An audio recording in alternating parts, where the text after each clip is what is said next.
नमस्कार, आप देख रहे हैं अलवर न्यूज। मैं हूं आपके साथ शालिनी। सबसे पहले नजर डालते हैं आज की हेडलाइंस पर। कलेक्टर डॉक्टर अर्तिका शुक्ला ने खैरतल तिजारा जिले का संभाला कार्यभार। कलेक्टर ने विभिन्न शाखाओं का किया निरीक्षण।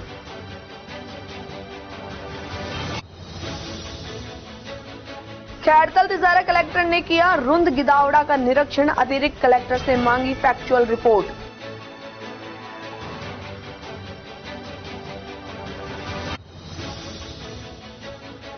एक व्यक्ति ने ट्रेन के आगे कूदकर की आत्महत्या। मृतक व्यक्ति की नहीं हुई पहचान।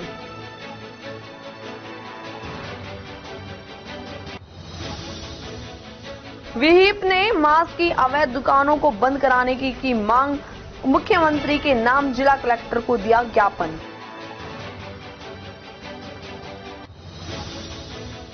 और अब खबरें विस्तार से। गोविंद नगर पालिका में श्री अन्नपूर्णा रसोई योजना के बेहतर संचालित रसोई योजना के तहत 8 रुपए में घर जैसा स्वादिष्ट पौष्टिक भोजन देने का प्रयास सरकार के द्वारा किया जा रहा है। लेकिन वही गोविंदगढ़ कस्बे में आज मंगलवार को श्री अन्नपूर्णा रसोई में भाजपा के ब्लॉक संयोजक रवि शर्मा एवं आईटी सेल जिला संयोजक मोहित बटवाड़ा सहित भाजपा के कार्यकर्ता पहुंचे, जिनके द्वारा पहले टोकन कटवाया गया और आज का मेन्यू सूचना पट पर देखा तो वहां कुछ भी दर्ज नहीं नजर आया। साथ ही रसोई में एक तरफ पड़ी हुई गोभी 4-5 दिन पुरानी नजर आ रही थी। साथ ही सफाई की भी उचित व्यवस्था नहीं नजर आई। योजना के तहत जहां एक बार थाली में 600 ग्राम भोजन दिया जाना था, उसकी भी मात्रा वहां पर कहीं भी नजर नहीं आई, जिसको लेकर भाजपा मंडल के कार्यकर्ताओं ने जब श्री अन्नपूर्णा रसोई संचालक चौधरी से पूछा तो वह बगले झांकने लगा और उसका कहना था कि हमारे यहाँ जो जितना खाता है हम उतना ही देते हैं। सूचना पट पर मेन्यू लिखे जाने के सवाल पर कोई जवाब नहीं दिया। इस दौरान मोहित बटवारा आईटी जिला संयोजक भाजपा युवा मोर्चा रवि शर्मा, मंडल संयोजक गोविंदगढ़ गोपाल सोलंकी, शेरू लाखन सोलंकी, विजेंद्र सोलंकी सहित स्थानीय नागरिक मौजूद रहे। पवन सिंह प्रभारी श्री अन्नपूर्णा रसोई ने बताया कि श्री अन्नपूर्णा रसोई गोविंदगढ़ का मेरे द्वारा 3 दिन पूर्व ही निरीक्षण किया गया था, लेकिन जैसा आज मेन्यू नहीं लिखा गया और सफाई की भी उचित व्यवस्था नहीं है, साथ ही 600 ग्राम भोजन की मात्रा भी निश्चित नहीं है, जिसको लेकर तत्काल इस विषय में कार्रवाई की जाएगी। आज भाजपा कार्यकर्ताओं के साथ हम सभी अन्नपूर्णा रसोई का औचक निरीक्षण करने पहुंचे थे और यहां पर आकर हम सभी ने अपने टोकन कटवाकर भोजन प्राप्त किया। मेन जो कुछ 2-3 कमियां मिली उनके लिए इनको निर्देशित किया है कि उनको सुधार करें। जैसे कि एक मेन्यू नहीं था, यहाँ पे मेन्यू नहीं लिखा हुआ था, तो मेन्यू को लिखने के बारे में निर्देशित किया और भोजन की मात्रा को लेकर संबंधित निर्देश जारी किए और सफाई को लेकर भी जो व्यवस्थाएं थी उनको और बेहतर बनाने के बारे में इनसे चर्चा की। राजगढ़ पंचायत समिति क्षेत्र के ग्राम सकट में स्थित श्री बांके बिहारी महाराज मंदिर में मंगलवार को माघ शुक्ल पक्ष की एकादशी के मौके पर सखी मंडल की महिला श्रद्धालुओं ने उपवास रखकर भजन कीर्तन किया। साथ ही भगवान की पूजा अर्चना कर मत्था टेक मन्नतें मांगी। मंदिर के महंत देवादास त्यागी महाराज ने बताया कि एकादशी पर्व को लेकर महिला श्रद्धालुओं का तड़के से ही मंदिर पहुंचने का सिलसिला शुरू हो गया था। यह देर शाम तक जारी रहा। महिला श्रद्धालुओं ने ढोलक, झांझ, मंजीरे आदि वाद्य यंत्रों की धुनों के बीच भगवान शिव, पार्वती, राधा कृष्ण, हनुमान जी, खाटू श्याम जी माता के भजनों पर महिलाएं श्रद्धालु नृत्य किया। महाराज ने बताया कि भजन संध्या कार्यक्रम का समापन आरती के साथ शाम को किया गया। इस अवसर पर मंदिर में विराजत भगवान राधा कृष्ण जी, हनुमान जी, गणेश जी, शिव जी आदि देवी देवताओं की प्रतिमाओं को सुगंधित पुष्पों से झांकी सजाई गई। कार्यक्रम के अंत में श्रद्धालुओं को प्रसाद वितरित किया गया।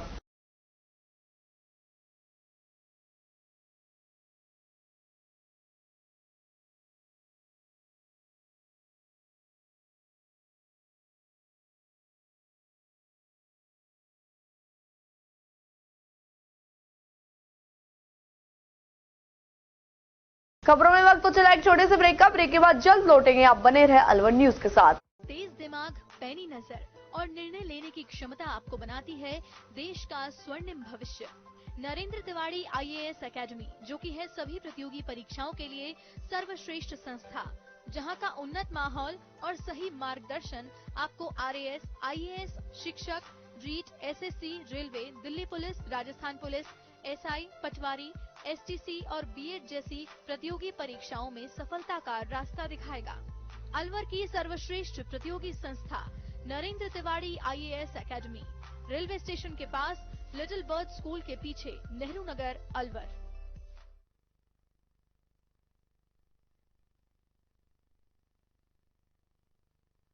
ब्रेक के बाद आपका स्वागत है। बढ़ते हैं अगली खबर की ओर। खैरतल तिजारा जिला कलेक्टर डॉक्टर अर्तिका शुक्ला ने मंगलवार को मेवात इलाके के रुंद, गिदावड़ा व ब्रसंगपुर के बीहड़ों में गोकसी मामले के चलते घटनास्थल पहुंचकर मौके का जायजा लिया। निरीक्षण के दौरान अतिरिक्त जिला collector Surendra Singh Yadav, SDM Kot Kasim Ramkishore Meena, CEO Kishangarh Bas Suresh कुड़ी, तहसीलदार किशनगढ़ बांस भंवर सिंह, ऐसे बिजली विभाग सुधीर सहित अन्य अधिकारी एवं पटवारी मौजूद रहे। निरीक्षण के दौरान जिला कलेक्टर शुक्ला ने गोकसी मामले में अतिरिक्त जिला कलेक्टर के निर्देशन में उच्च स्तरीय जांच कर संबंधित विभागों को सम्मिलित करते हुए फैक्चुअल रिपोर्ट मांगी। उन्होंने मौके पर तहसीलदार व पटवारी से राजस्व विभाग की जमीन की जानकारी प्राप्त कर राजस्व भूमि पर हो रहे अतिक्रमण को पूर्णतः ध्वस्त करने के निर्देश दिए। उन्होंने बिजली विभाग के एसई से दिए गए बिजली कनेक्शन की जानकारी लेते हुए फैक्चुअल रिपोर्ट मांगी। उन्होंने गोकसी प्रकरण को गंभीरता से लेते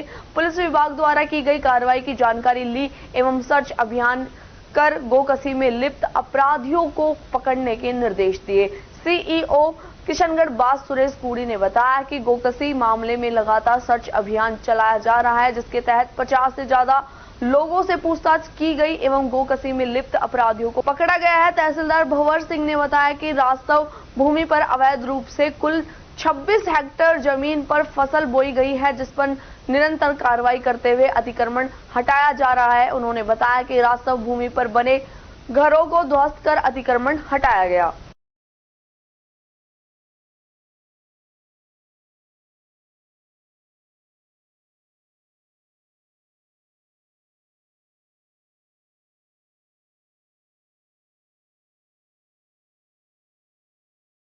खैरतल तिजारा जिले के मुंडावर उपखंड में शिक्षा विभाग के स्कूलों की स्थिति में सुधार नहीं आ रहा है। शिक्षकों की लापरवाही के चलते बच्चों का भविष्य अंधकार में हो सकता है। स्कूलों में शिक्षक नदारद रहते हैं, जिससे पढ़ाई नहीं हो पाती। बच्चे आते हैं और खेल कूद कर वापस चले जाते हैं। शहीद भाल सिंह राजकीय उच्च प्राथमिक विद्यालय काली पहाड़ी में मंगलवार को दोपहर 2 बजे जब मीडिया टीम पहुंची तो बच्चे बाहर घूमने में मस्त थे।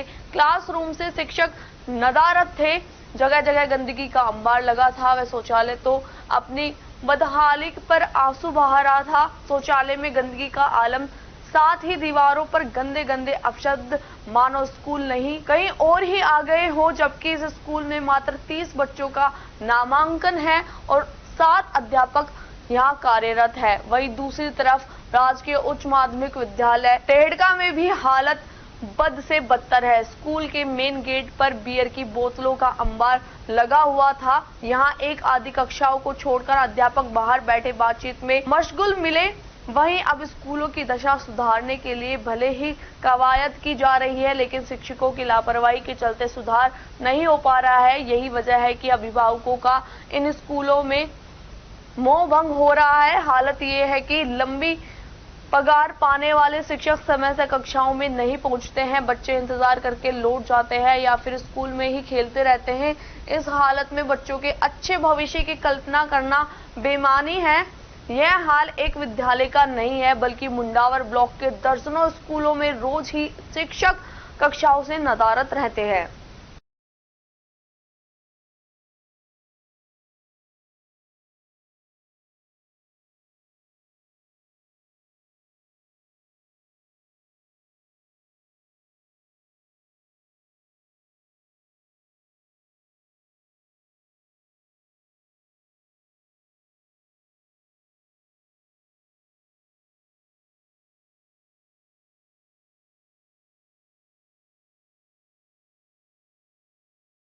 अयोध्या में नवनिर्मित श्री राम लला मंदिर के दर्शनों के लिए टपुकरा से 61 तीर्थ यात्रियों का एक दल श्री श्याम निस्वार्थ सेवा समिति के सहयोग से अयोध्या के लिए रवाना हुआ। सेवा समिति के सदस्य टीटू गर्ग ने बताया कि श्री राम जन्मभूमि मंदिर दर्शनों के लिए 61 यात्रियों का दल बस द्वारा रवाना हुआ। मंगलवार शाम को तहसीलदार टपुकड़ा नानूलाल यादव ने बस को हरी झंडी दिखाकर रवाना किया। सभी तीर्थ यात्री राम दर्शनों को लेकर काफी उत्साहित दिखाई दे रहे थे और जय श्री राम के नारे लगाते हुए अयोध्या के लिए रवाना हुए। इस अवसर पर कृष्ण कुमार, राजू शर्मा, हैप्पी अदलखा, सुभाष आदि उपस्थित रहे।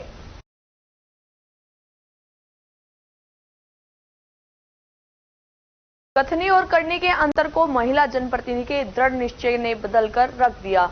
बरसों से विकास की बाट जोड़ रही मुंडावर उपखंड की ग्राम पंचायत अतारपुर को महिला सरपंच संतोष देवी ने पति रविंद्र यादव के साथ मिलकर गांव में विकास कार्य करवाकर गांव की सूरत बदल दी। मुंडावर उपखंड क्षेत्र की ग्राम पंचायत अतारपुर विकास कार्यों को लेकर अन्य ग्राम पंचायतों के लिए मिसाल बन रहा है। सरपंच संतोष रविंद्र यादव ने लगन और मेहनत से सरकारी राशि का उचित इस्तेमाल करते हुए गांव को मॉडल ग्राम पंचायत की श्रेणी में लाकर खड़ा कर दिया है। पद संभालने के बाद उन्होंने विकास कार्यों को अलग अलग श्रेणी में रखकर सरकारी योजनाओं को बखूबी अंजाम दिया है। आज मुंडावर उपखंड का ऐतिहासिक गांव ततारपुर विकास कार्यों को लेकर अपनी एक अलग पहचान बना चुका है। गांव में बना जोहड़ जो कभी 5 ट्रांसफार्मर में गंदगी से लबालब भरा रहता था, आज वही जोहड़ अपने सौंदर्यीकरण से सबको अपनी ओर आकर्षित कर रहा है। बता दें कि यहाँ कभी इस जोहड़ में 5 विद्युत ट्रांसफार्मर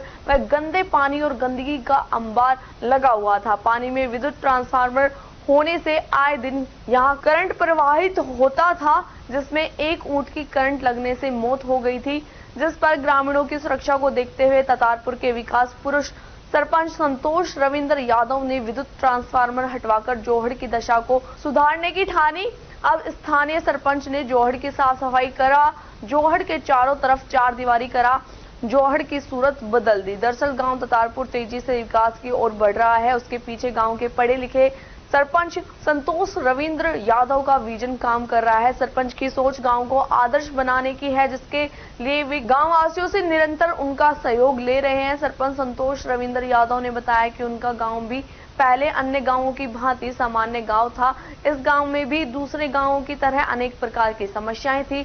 जोहड़ों में पानी कम, गंदगी ज्यादा थी, घरों का पानी नालियों से ओवरफ्लो होकर गलियों में फैला रहता था। लेकिन चुनाव के पश्चात जब उन्होंने सरपंच का कार्यभार संभाला तो गांव की तस्वीर बदलने की कोशिश शुरू की। गांव की सबसे बड़ी समस्या पीने के पानी की व कीचड़ की थी। सरपंच ने जनप्रतिनिधियों के सहयोग से गांव से 8 किलोमीटर दूर बोरिंग व सीवर लाइन डलवाकर गांव की इस समस्या को दूर किया, जिससे अब गांव में पानी की समस्या समाप्त हो गई। ऐसे अनेक कार्य सरपंच द्वारा कराए गए हैं, जिसकी ग्रामवासी काफी सराहना कर रहे हैं।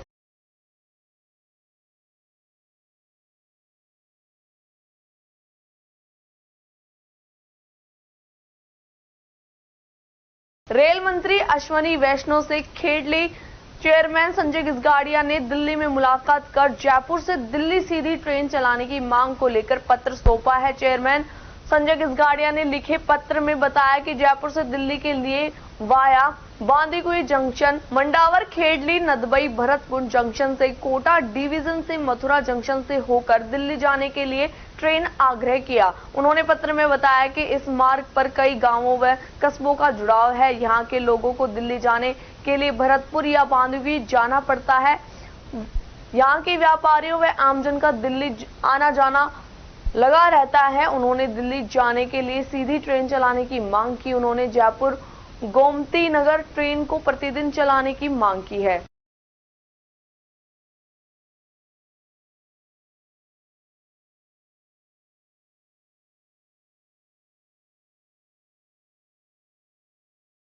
खैरतल तिजारा जिले की नई जिला कलेक्टर डॉक्टर अर्तिका शुक्ला ने मंगलवार को पदभार ग्रहण कर लिया। इसके बाद उन्होंने राजस्व शाखा, मॉनिटर शाखा, हेल्पलाइन, चुनाव शाखा, रसद शाखा व सामान्य शाखा सहित सभी शाखाओं का निरीक्षण किया। कलेक्ट्रेट में मौजूद अफसरों और कर्मचारियों ने उनका स्वागत किया। निरीक्षण के दौरान जिला कलेक्टर डॉक्टर अर्तिका ने सभी शाखाओं से उनके कार्यों की जानकारी लेकर शाखा पेंडीसी को जल्द ही निस्तारित करने के निर्देश दिए।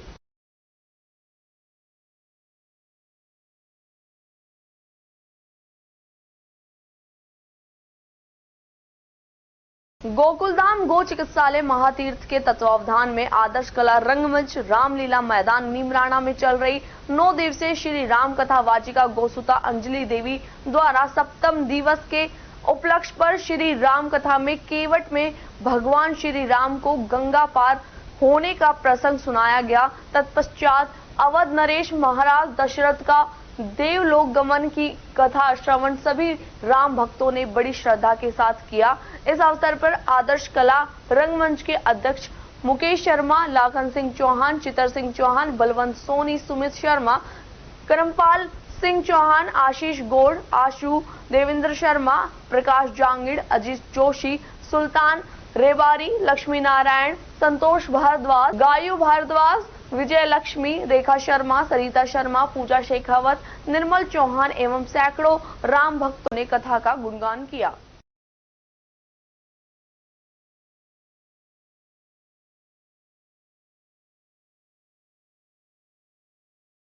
तिजारा तालुका विधिक सेवा समिति अध्यक्ष संतोष कुमार के निर्देशानुसार विश्व सामाजिक न्याय दिवस के अवसर पर राजकीय उच्च माध्यमिक विद्यालय में विधिक जागरूकता शिविर का आयोजन किया गया। तालुका विधिक सेवा समिति के सचिव अक्षय शर्मा ने बताया कि शिविर के दौरान विद्यार्थियों को सामाजिक न्याय के बारे में जानकारी दी। अधिवक्ता जफरुद्दीन ने इस दौरान विद्यार्थियों को सामाजिक न्याय से संबंधित संवैधानिक प्रावधानों की जानकारी दी। इस दौरान विद्यालय के प्रधानाचार्य श्रीमती मीरा मुखीजा ने विद्यार्थियों को सभी प्रकार के सामाजिक भेदभाव से ऊपर उठकर एक समरसतापूर्ण समाज के निर्माण का आह्वान किया, जिसमें प्रत्येक व्यक्ति को समान अवसर प्राप्त हो। इस दौरान विश्रुत कुमार वर्मा, रामजस यादव एवं अन्य शिक्षक उपस्थित रहे।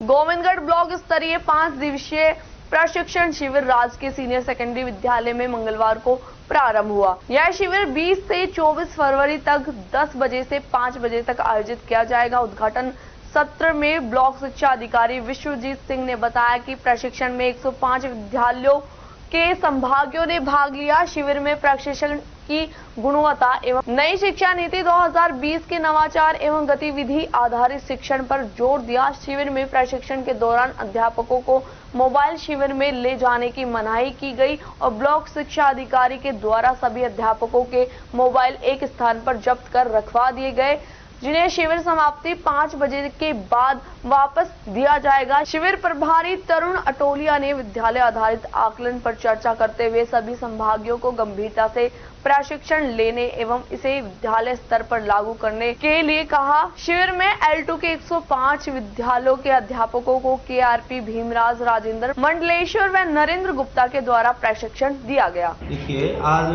दिनांक 20/2/24 से अपने राजकीय उच्च माध्यमिक विद्यालय गोविंदगढ़ में SBA ट्रेनिंग विद्यालय आधारित आकलन प्रशिक्षण शुरू हुआ है। इसका दूसरा चरण है।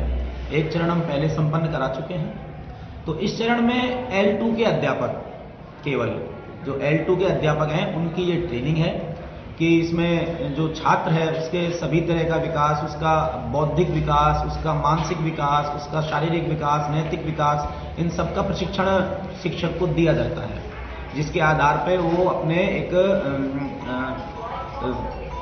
अच्छे छात्र तैयार कर सकें। और बीच में ये ट्रेनिंग कैंसिल हो गई थी ये जो पेपरों के मद्देनजर, लेकिन इसको वापस से शुरू किया गया आवश्यकता को देखते हुए। अलवर शहर की इटाराना पुलिया के नीचे एक व्यक्ति ने ट्रेन के आगे कूदकर आत्महत्या कर ली। सूचना मिलते ही अरावली विहार थाना पुलिस मौके पर पहुंची और शव को जिला अस्पताल पहुंचाया। शव की शिनाख्त नहीं होने पर पुलिस ने मृतक के शव को जिला अस्पताल की मोर्चरी में रखवाया है। पुलिस मृतक के परिजनों की तलाश कर रही है। अरावली विहार थाने के सहायक उप निरीक्षक नवरत्न जैमन ने बताया कि थाने पर सूचना मिली कि एक व्यक्ति ने इटाराना पुलिया के नीचे ट्रेन के आगे कूदकर खुदकुशी कर ली। पुलिस मौके पर पहुंची और शव की शिनाख्त के प्रयास किए, लेकिन शव की पहचान नहीं हो पाई। पुलिस मामले की जांच कर रही है। करीबन 10:30 बजे सूचना मिली कि एक व्यक्ति ट्रेन से कट गया। कंट्रोल से सूचना मिली थी इटाराना पुलिया के पास। उसी इतला पर अराइल विहार थाने से रवाना होकर इटराना पुलिया पहुंचे, जिसके शव को एम्बुलेंस की मदद से ला करके और मोर्चरी में रखवाया गया। अभी अज्ञात है। किस तरह की ड्रेस पहन रखी है, क्या है? पैंट शर्ट पहन रखी है कितनी और गर्दन कटी हुई इसकी। उम्र करीब 25-28 साल है। अभी पता नहीं लगा है। अभी पता नहीं, अज्ञात है। कौन सी ट्रेन से कटा ये भी पता नहीं। ट्रेन का पता नहीं कौन सी ट्रेन, कटा ट्रेन से पटलियों पर मिला है सब। खाना कौन सा लगता है मौके पर? अरावली विहार। अभी सब रखवा रहे हैं। हाँ, सब रखवा रहे हैं हॉस्पिटल।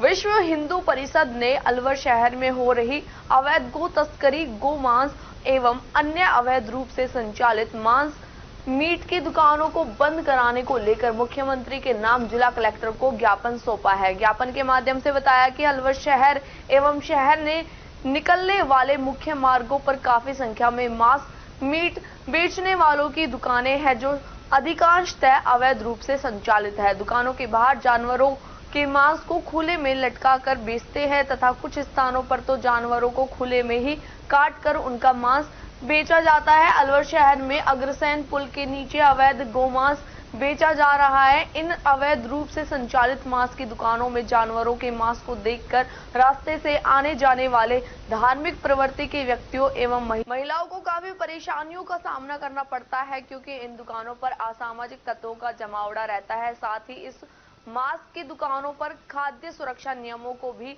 नजरअंदाज कर मांस मीट बेचा जाता है। इसलिए विश्व हिंदू परिषद ज्ञापन के माध्यम से मांग करता है कि अलवर शहर में अवैध रूप से संचालित मांस मीट की दुकानों को तुरंत प्रभाव से बंद करवाया जाए एवं मंगलवार के दिन हिंदुओं की धार्मिक भावनाओं को ध्यान में रखते हुए इन्हें पूर्णतः बंद करवाया जाए। विश्व हिंदू परिषद इस संबंध में पूर्व में भी 2 बार ज्ञापन दे चुका है, लेकिन इन पर पूर्ण व स्थायी रूप से कार्रवाई नहीं हुई। अगर समस्या पर जल्द से जल्द ध्यान नहीं दिया तो आगामी 5 मार्च 2024 मंगलवार से अवैध रूप से संचालित दुकानों के खिलाफ अपने स्तर पर कार्रवाई करेंगी, जिसकी समस्त जिम्मेदारी जिला प्रशासन की होगी। संदर्भ विषय तो कई हैं। मैं सबसे पहले तो जो हाल ही की घटना हुई है किशनगढ़ में, जो बीभत्स घटना, जिसको धर्म से यदि जोड़ा जाए तो ऐसा अधर्म कभी नहीं हो सकता, और अलवर की धरती पर इस प्रकार का कुकृत्य बार बार किया जा रहा है। हिंदू समाज ने, विश्व हिंदू परिषद ने, जो हमारी भिवाड़ी की टीम ने, उसका पुरजोर तरीके से विरोध करवा दिया है, और जो कार्रवाई हुई है उस कार्रवाई से अभी हिंदू समाज संतुष्ट नहीं है। प्रशासन के अधिकारियों पर ही केवल कार्रवाई हो जाना ये ठीक नहीं है। इसमें संलिप्त जो राजनीतिक हैं, इसमें जो आवाज आई है वहां की जनता की, जो लोगों ने देखा है, जो जनप्रतिनिधि, जो जनता के सेवक हैं, वो भी इसमें कहीं न कहीं ऐसे अपराध में संलिप्त हैं। उनके खिलाफ भी कार्रवाई की जाए, एसआईटी या सीबीआई जांच करवाई जाए। यही विश्व हिंदू परिषद और हिंदू समाज की मांग है। आगे की विषय के लिए यह सब उचित कार्रवाई, इस पर सारी कार्रवाई हो। आज हम जो किशनगढ़ में जो विभत्स घटना हुई है उसके विषय में ज्ञापन देने आए हैं, और हम प्रशासन से, सरकार से मांग करते हैं कि जिस जमीन पर उन लोगों ने ये कृत्य किया वो जमीन सही मायने में उनको देनी चाहिए, जो गौरक्षा दल से हैं, जो वहाँ पे गौ माता को पाल सकते हैं। ऐसी जमीनें उनको दी जाएं। उन विधर्मियों को दी जा रही है, उनके लिए बोरिंग की व्यवस्था की गई है, बिजली की व्यवस्था की गई है, और वहाँ पर गाय माता को काटा जा रहा है। तो इससे बढ़िया सेवक है, उनको अगर जमीन दी जाए तो गौ माता पलेंगी भी। और विश्व हिंदू परिषद की जिम्मेदारी लेता है इस बात की, गौरक्षा विभाग उन गायों को पालने की जिम्मेदारी लेता है, उनके चारे की जिम्मेदारी लेता है। हम स्वयं उसका अपने आप जिम्मेदारी लेकर स्वयं उनको पालेंगे बाकायदा। और अलवर शहर में जहाँ पर भी गौवंश जो आवारा घूम रहे हैं, मैं सरकार से भी निवेदन करूंगा और उन गोपालकों से भी निवेदन करूंगा कि वो तुरंत प्रभाव से उनको अपने अपने घरों में रखें, उनको आवारा नहीं छोड़ें। अन्यथा अगर सरकार हमें अनुमति दे तो हम उन गाय माता को पालने के तैयार हैं, बशर्ते हमें कोई थोड़ी सी जमीन मिल जाए विश्व हिंदू परिषद को, ताकि हमारे कार्यकर्ता उस काम में लगें और गौ माता का पूरी तरह से हम ध्यान रखेंगे। उसके अलावा शहर में जहाँ पर भी गौ मांस काटा जा रहा है, आप देख लीजिए मस्जिद जो पुल के नीचे है वहां पर गौ मांस काटा जा रहा है। 2-3 बार हमने पकड़ा भी है। पूर्व में जो हमारे एसपी साहब थी तेजस्विनी जी, उनको हमने बाकायदा गौ मांस दिया भी है, लेकिन उनका कहना यह था कि साइंटिस्ट जो हम लैब में टेस्ट करेंगे तो पका हुआ मांस में हम ये नहीं बता सकते कि ये गौ मांस है या ये किसी और जानवर का मांस है। तो मैं निवेदन करूंगा यहाँ के एसपी साहब से, जिनकी आज भी हमारे लिए पॉजिटिव सोच है, समाज के लिए पॉजिटिव सोच है, कि वो एक बार इन जो मस्जिदों के बाहर जितने भी अवैध ढाबे चल रहे हैं वहां पर गौ मांस परोसा जा रहा है, और जगह जगह जहां पर बिरयानी की दुकानें लग रही हैं, जगह जगह ये भगोनों में बेच रहे हैं, इनकी भी तुरंत प्रभाव से जांच की जाए। और मंगलवार के दिन पूर्णतः मांस, मच्छी की दुकानें, अंडे की दुकानें बंद रहे। ऐसा मैं सरकार से मांग करूंगा। अगर ये कार्रवाई नहीं की गई, क्योंकि दो बार हम ज्ञापन दे चुके हैं, अब आने वाली 5 मार्च से हम लोग स्वयं एक एक दुकान पर जाएंगे, उनके लाइसेंस चेक करेंगे। अगर उनके पास लाइसेंस नहीं है तो उनकी दुकानों को बंद कार्रवाई करने की जिम्मेदारी हम लेते हैं, और हमारे खिलाफ प्रशासन को जो करना है कर ले, हमें कोई प्रॉब्लम नहीं है। जय श्री राम। इसमें जो पुरानी सरकार थी उसका बिल्कुल हाथ है 100%। वहां के विधायक कह चुके हैं कि हमें पता था लेकिन हम कुछ नहीं कर पाए। निश्चित बात है, बीजेपी की सरकार आई है, जिसकी भी सरकार आई है, कम से कम, और मैं उन पत्रकार भाइयों को भी बहुत बहुत धन्यवाद देना चाहूंगा जिन्होंने इस मामले का खुलासा किया। जहां पर हम नहीं पहुंच पाए वहां पर वो लोग अपनी जान जोखिम में डालकर पहुंचे, इसका खुलासा किया। उसके बाद तो वाहवाही लूटने वाले बहुत है ले रहे हैं, लेकिन उनको मैं सबसे पहले धन्यवाद देना चाहूंगा। खबरों में वक्त तो चला एक छोटे से ब्रेक का। ब्रेक के बाद जल्द लौटेंगे। आप बने रहे अलवर न्यूज के।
स्वागत है। बढ़ते हैं अगली खबर की ओर। जिले के मालाखेड़ा कस्बे में स्थित नवनिर्मित श्याम मंदिर पर मंगलवार को एकादशी के दिन श्रद्धालुओं की काफी संख्या देखने को मिली। मंदिर पुजारी राम शर्मा ने बताया कि एकादशी के दिन सुबह से ही श्रद्धालुओं की धीरे धीरे भीड़ बढ़ती गई, जिससे मंदिर परिसर में श्रद्धालुओं का दिन पर तांता लग गया। श्रद्धालुओं के द्वारा प्रसादी चढ़ाकर, नारियल चढ़ाकर मन्नतें भी मांगी। इस अवसर पर दिव्यांगजन कल्याण संस्थान अध्यक्ष सतीश कुमार चौधरी भी मंदिर परिसर पहुंचे तथा क्षेत्र विशेष में शांति व सामाजिक सौहार्द की कामना की।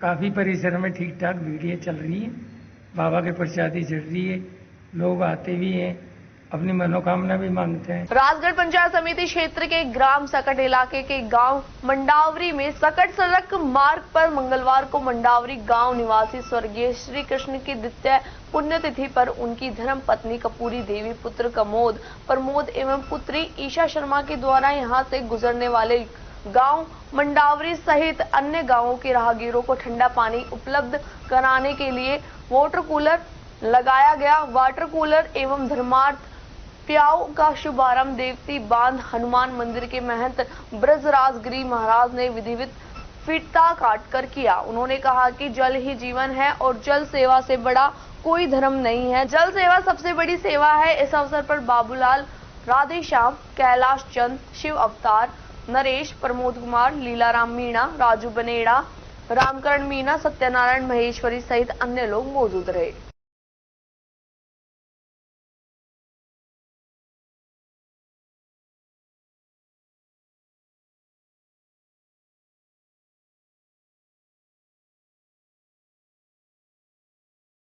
नीम ट्री हेल्थ केयर दिल्ली और सोलंकी हॉस्पिटल की ओर से निशुल्क हड्डी रोग कैंप खैरतल में आयोजित शिविर में कुल ओपीडी 75 रही। शिविर का समय दोपहर 2 बजे से 5 बजे तक रहा। यह शिविर Gupta nursing home Harsoli road Khairthal में आयोजित किया गया। शिविर लगने से मरीज को जयपुर या दिल्ली जाने की जरूरत महसूस नहीं हुई। नीम ट्री हेल्थ केयर दिल्ली ने पिछले 3 महीने में सोलंकी अस्पताल में 10 हड्डी, घुटने और कूल्हे रिप्लेसमेंट सर्जरी सफलतापूर्वक की। इस शिविर में खैरतल क्षेत्र के हड्डी रोग से संबंधित मरीजों को बड़ी राहत मिली है।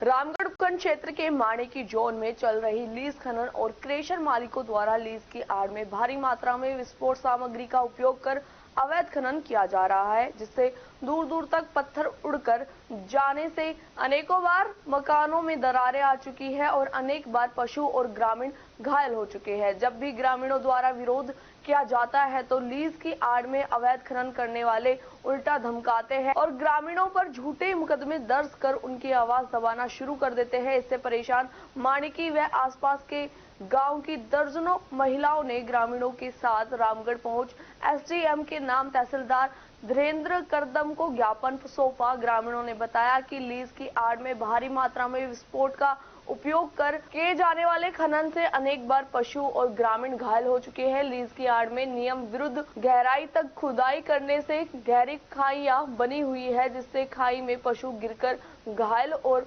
काल का ग्रास बन चुके हैं। खनन सामग्री को ले जाने वाले डंपर चालक तेज गति से वाहन चलाते हैं और अश्लील गाने चलाते हैं, जिससे मार्ग में हर समय धूल मिट्टी उड़ती रहती है। वाहन चालक स्कूल जाने वाली युवतियों को देख फब्बीतियां कसते हैं। इस कारण गांव की बेटियां स्कूल जाने से कतराती हैं। दूसरी तरफ ब्लास्टिंग ज्यादातर रात के समय की जाती है, जिससे भूकंप जैसा लगता है और बच्चे घबरा जाते हैं। विस्फोट और उड़ने वाली धूल के कारण बच्चों का पढ़ाई करना भी मुश्किल हो जाता है। उड़ने वाली धूल मिट्टी के कारण फसलों को नुकसान के साथ लोगों में अस्थमा जैसी बीमारी फैल रही है। जब भी ग्रामीण विरोध करते हैं तो लीज धारक झूठे मुकदमे दर्ज करा मुंह बंद करना चाहते हैं। इस बारे में तहसीलदार धीरेन्द्र करदम ने महिलाओं को आश्वासन दिया कि यदि अवैध खनन किया जा रहा है तो उनके खिलाफ कानूनी कार्रवाई की जाएगी। हमारे मानकी गांव में 1 नंबर लीज है, तो वो जो ब्लास्टिंग करते हैं तो हमारे मकानों में दलंग होते हैं। उसकी वजह से मतलब बच्चे बड़े बूढ़े जो भी हैं वो सब डर जाते हैं और बाहर निकल के भाग जाते हैं। और खेतों में इतनी धूल जम जाती है कि सांस लेने में भी हमें दिक्कत आती है। जब स्त्रियाँ खेतों में जाती हैं, काम करती हैं, तो बीमार होने का भी चांस है पूरा। जो आज ये ज्ञापन दिया है भाई साहब, ये मामला ये है, मानकी में एक लीज है, 1 number lease, Vinayak stone crusher के सामने। वहाँ पे हमारे खेत हैं, शमशान है। वो लीज में ब्लास्टिंग अवैध तरीके से ब्लास्टिंग करते हैं। घरों में दरारें आई हुई है और वाइब्रेशन, उनके मालिकों को बोलते हैं तो वो क्या नाम है उल्टा हमारे ऊपर दबाव डालते हैं और मुकदमा दर्ज हमारे खिलाफ उल्टा झूठा मुकदमा दर्ज करते हैं और धमकाते हैं हमारे। वहीं पे शमशानों में गंद खाना फैला रखा है। तो इस पर आज ज्ञापन दिया है। इस पर्पज से हमने तहसीलदार साहब को आज ज्ञापन दिया, हमारी कार्रवाई की जाए, हमारी फसलों का नुकसान देखा जाए, वहाँ पे मकानों का नुकसान देखा जाए। फसलों में जाकर के देखो, आप 2 मिनट में जाओगे सफेद कपड़े हो जाए, सांस लेने में तक में प्रॉब्लम है। लीजों में पानी निकाल रखा है, जिससे पानी में बोरों में पानी की कमी आ चुकी है। ये अवैध है या वैध है? ये बिल्कुल अनलीगल तरीके से पूर्ण रूप से अवैध है।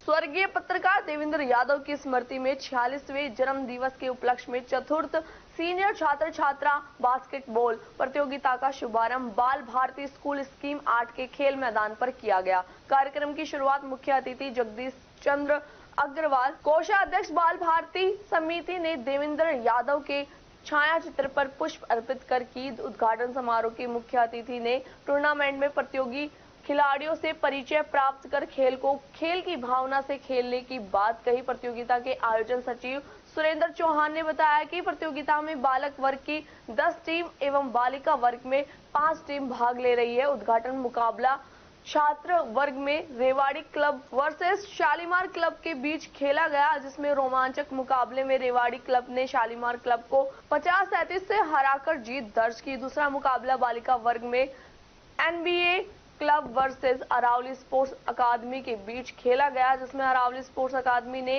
NBA क्लब को 24-20 से पराजित किया। प्रतियोगिता के सभी मुकाबले नॉकआउट के तर्ज पर खेले जाएंगे। प्रतियोगिता के दौरान अतिथि के रूप में विशन कालरा, हेमंत जोशी, मनीष वशिष्ठ, रोहित शर्मा, प्रदीप सोलंकी सहित निर्णायक के रूप में शिवम सोनी, हरिदत्त शर्मा, कुंवरपाल सिंह, ललित शर्मा, कृष्ण कुमार, विनोद यादव आदि मौजूद रहे।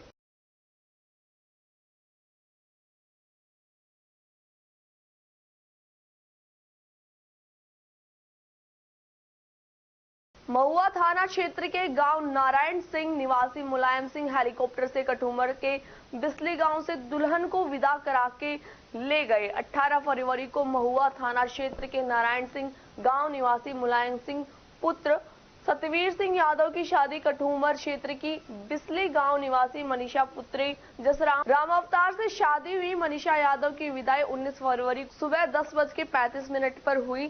जिसके लिए जयपुर से हेलीकॉप्टर पहुंचा, जिसे देखने के लिए बिस्ली गांव सहित 1 दर्जन गांवों की हजारों युवती और युवक पहुंचे। परिजनों ने बताया कि दूल्हे मुलायम सिंह और दुल्हन की इच्छा पूरी करने के लिए हेलीकॉप्टर से विदाई पर रवानगी ली।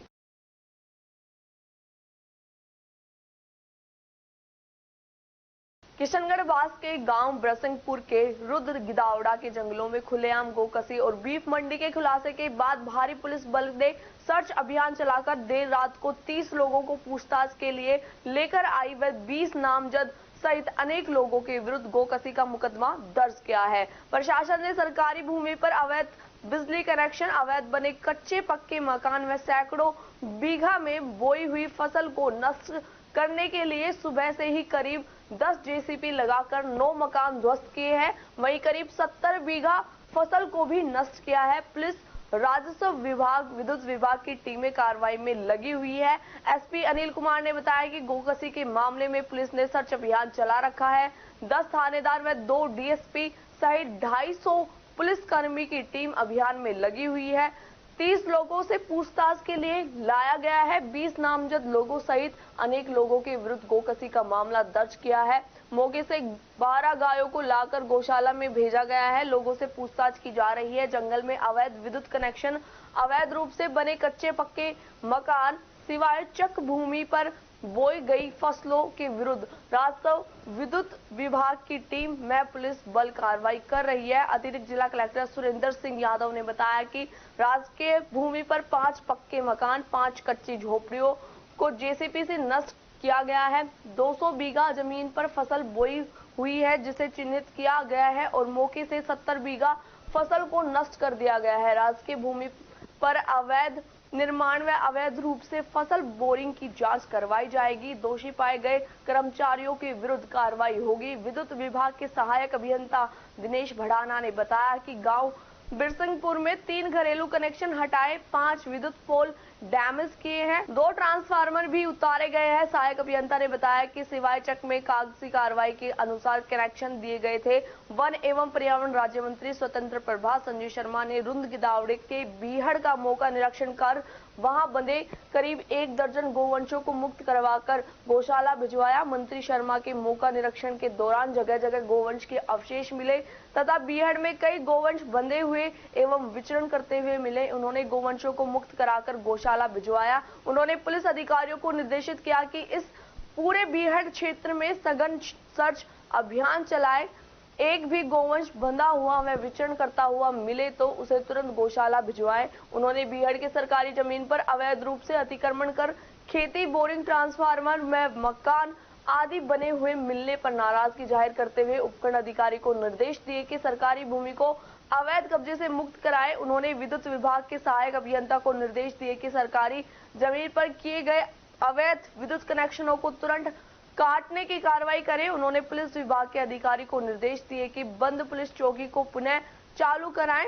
मंत्री संजय शर्मा के निर्देश पर विद्युत विभाग ने त्वरित कार्रवाई करते हुए अवैध कनेक्शन काटे तथा विद्युत ट्रांसफार्मर को मौके से हटाया। इसके उपरांत राजस्व विभाग की टीम ने अवैध अतिक्रमण हटाने की कार्रवाई प्रारंभ की। मंत्री ने पत्रकारों से बात करते हुए कहा कि गोकसी से जुड़े व्यक्तियों को किसी भी सूरत में बख्शा नहीं जाएगा। साथ ही उन्होंने कहा कि किसी भी स्तर पर किसी भी अधिकारी व कर्मचारी की संलिप्तता पाए जाने पर उनके विरुद्ध सख्त कार्रवाई की जाएगी। उसके उपरांत मंत्री शर्मा ने किशनगढ़ बास पुलिस थाने में प्रशासनिक एवं पुलिस अधिकारियों की बैठक लेकर इस प्रकरण में कड़ी कार्रवाई करने के निर्देश दिए।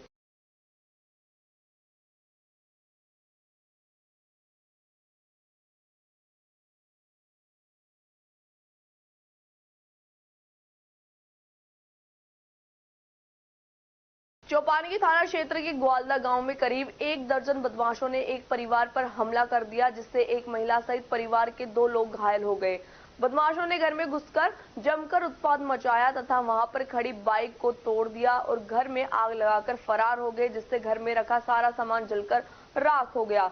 इसके एक वीडियो भी सामने आया है जिसमें बदमाश घर में उत्पात मचाते हुए घर में खड़ी बाइक को तोड़ते हुए नजर आ रहे हैं। इस मामले को लेकर पीड़ित परिवार ने 1 दर्जन लोगों के खिलाफ मामला दर्ज करवाया है। चौपानी की पुलिस ने बताया कि तौफिक पुत्र दराब मेव निवासी ग्वालदा ने मामला दर्ज करवाते हुए बताया कि गत 17 फरवरी को वह और उसका परिवार घर पे ही बैठा था, तभी अचानक गांव के ही रहने वाले रशीद पुत्र बलवंड, सिरूरू पुत्र जगरूप, जुबेर पुत्र जगरूप, शाहिद पुत्र इल्ली, अरशद पुत्र सुबेदिन, जैकम पुत्र इसका, शाहरुख पुत्र रुकमू, नूरुद्दीन पुत्र अलादीन, सरजीत पुत्र अलादीन, लिकायत पुत्र नूरू की, आरिफ पुत्र मुरखी, जाहुल पुत्र इल्ली सहित अन्य लोग लाठी फरसों से लैस होकर उस पर और उसके परिवार पर हमला कर दिया। हमले के दौरान बदमाशों ने उसके भाई की बाइक रेहड़ी को पूरी तरह से क्षतिग्रस्त कर दिया, घर के अन्य घरेलू सामान को तोड़-फोड़ दिया, साथ ही जमकर उत्पाद मचाया। बदमाशों ने घर की महिलाओं से अभद्र व्यवहार किया और उसके कच्चे घर में आग लगा दी, जिससे घर में रखा सारा सामान जल गया। इस झगड़े में उसके भाई वसीम तस्लीम को भी चोट आई तथा उसके भाई की पत्नी सबीला को भी चोट आई है। ये सभी आरोपी झगड़ालू किस्म के हैं जो पहले भी उसे और उसके परिवार को जान से मारने की धमकी दे चुके हैं। पीड़ित परिवार की तरफ से दी गई लिखित शिकायत के आधार पर पुलिस ने मामला दर्ज कर लिया है और पूरे मामले की जांच की जा रही है।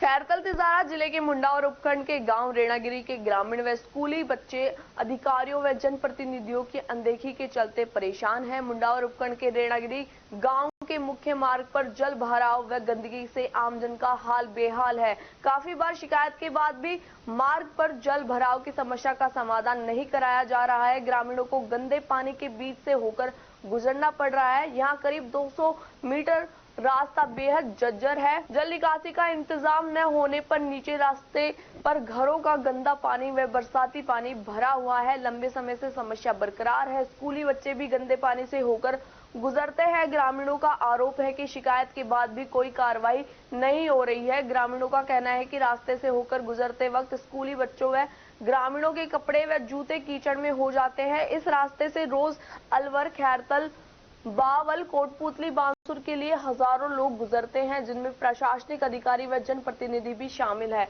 लेकिन महंगी गाड़ियों में बैठकर प्रशासनिक अधिकारी व जनप्रतिनिधि आंख बंद कर निकल जाते हैं और इस समस्या की तरफ कोई ध्यान नहीं दे रहा है, जिसमें ग्रामीणों में प्रशासनिक अधिकारी व जनप्रतिनिधियों के विरुद्ध रोष व्याप्त है।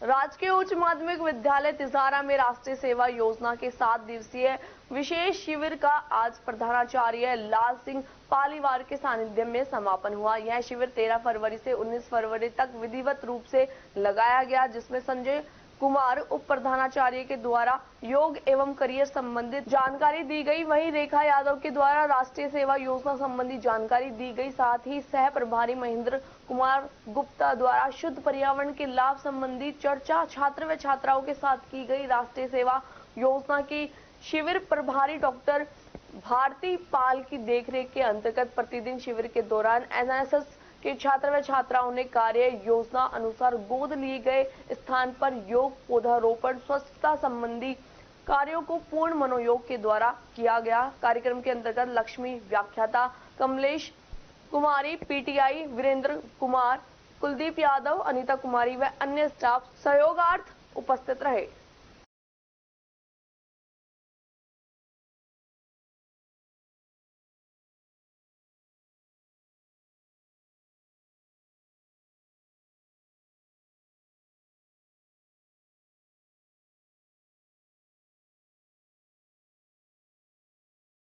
कोटकासिम पुलिस ने मतलवास गांव में बीते साल 28 नवंबर को हरियाणा की बोलनी से आई एक बारात में 3 जनों पर फायरिंग करने के आरोपी शूटर को गिरफ्तार कर लिया है। यह शूटर 10,000 रुपए का इनामी बदमाश था। साथ ही यह दिल्ली हरियाणा में सक्रिय गैंग काला जीछड़ी का सक्रिय सदस्य भी है। गिरफ्तार किए गए शूटर सांगी रोहतक हरियाणा के रहने वाले विक्की उर्फ कारतूस से घटना में फायरिंग के लिए काम में ली गई पिस्टल को भी बरामद किया है। पुलिस ने आरोपी को गत 13 फरवरी को गिरफ्तार किया है, लेकिन मामले का खुलासा सोमवार देर शाम 6:30 बजे किया गया। कोटकासिम थाना अधिकारी नंदलाल जांगी ने बताया कि गत वर्ष 29 नवंबर को हरियाणा के गढ़ी निवासी आशीष यादव पुत्र बलवंत सिंह ने मामला दर्ज करवाया था कि 19 नवंबर 2023 को उसके गांव में कुआं पूजन पर गांव के ही यशपाल पुत्र दीपक रमन पुत्र संजय के साथ झगड़ा हो गया था। 28 नवंबर 2023 को उसका भाई अमन यादव अपने दोस्तों के साथ बारात में कोटकासिम के मतलवास गांव में गया था। तब बारात में डीजे पर नाचते समय झगड़ा करते हुए अवैध हथियार से फायरिंग कर दी, जिसमें उसके भाई अमन यादव की मौत हो गई और उसके दोस्त नवीन कुमार व विकास यादव घायल हो गए थे, जिस पर पुलिस ने मामला दर्ज करते हुए जांच शुरू की। पुलिस की जांच में सामने आया कि 19 नवंबर 2023 को बोलनी गांव में कुआं पूजन पर मृतक अमन यादव व उसके साथियों का गांव गढ़ी बोलनी के ही यशपाल वकील व रमन से झगड़ा हो गया था। यशपाल वकील ने मृतक अमन यादव व उसके साथियों को सबक सिखाने के लिए शार्प शूटर विक्की उर्फ कारतूस को बुलाया। उसे सबक सिखाने के लिए योजना बनाई। 28 नवंबर 2023 को आरोपी ने मतलवास गांव में आई बारात में षड्यंत्र के तहत डीजे पर नाचते समय अमन यादव व उसके साथियों के साथ झगड़ा किया, जिस पर शूटर विक्की उर्फ कारतूस ने अपनी अवैध पिस्टल से अमन यादव व उसके साथी नवीन कुमार और विकास यादव पर फायरिंग कर दी। गोली लगने के कारण अमन यादव की मौके पर ही मौत हो गई। वहीं नवीन और विकास यादव गंभीर रूप से घायल हो गए थे। इस मामले में आरोपी कुलवंत उर्फ टी2 संदीप कुमार को तो पुलिस ने 30 नवंबर 2023 को ही गिरफ्तार कर लिया था। साथ ही दूसरे आरोपी ओम प्रकाश को 30 जनवरी 2024 को गिरफ्तार कर जेल भेज दिया गया था। उसके बाद 13 फरवरी 2024 को मामले में मुख्य आरोपी शूटर सांगी रोहतक हरियाणा के रहने वाले विक्की उर्फ कारतूस पुत्र सतबीर वाल्मीकि को गिरफ्तार किया गया है और उससे गहनता से पूछताछ की गई। आरोपी से कड़ाई से पूछताछ के बाद फायरिंग में काम में ली गई पिस्टल को भी बरामद कर लिया गया है। इस मामले में अभी आरोपी यशपाल वकील व रमन निवासी गढ़ी बोलने की तलाश की जा रही है। गिरफ्तार आरोपी विक्की उर्फ कारतूस पुत्र सतबीर वाल्मीकि के खिलाफ पहले भी कई थानों में आधा दर्जन से ज्यादा गंभीर धाराओं में मामले दर्ज है।